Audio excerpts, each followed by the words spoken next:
सबैको जिन्दगीमा एउटा कथा छ, सबैको जीवनमा एउटा व्यथा छ, सङ्घर्ष छ। सङ्घर्ष बिनाको मानिस त, दुःख बिनाको मानिस त तपाईँले संसार पाउनु नै हुन्न। एउटा कुरा के सोच्नुहोस् भने तपाईँलाई दुःखले एक्लै हिँड्न बाँच्न पनि सिकाउँछ।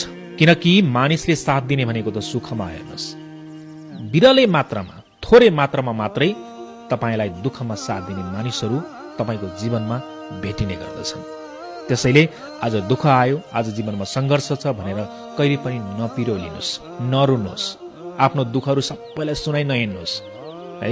मलाई यस्तो भएको छ, उस्तो भएको छ भनेर सबैलाई आफ्नो कहानी नबताउनुहोस्, किनभने मानिसहरूले तपाईँको दुःखलाई मजाकको रूपमा पनि लिने गर्छन्। कति मानिसहरू कि सबै मानिसहरूले तपाईँको भावनालाई बुझ्दैनन् नि। भावना नबुझ्ने मानिसको अगाडि गएर आफ्नो दुःख सुनाउनु, पीडा सुनाउनु, व्यथा सुनाउनु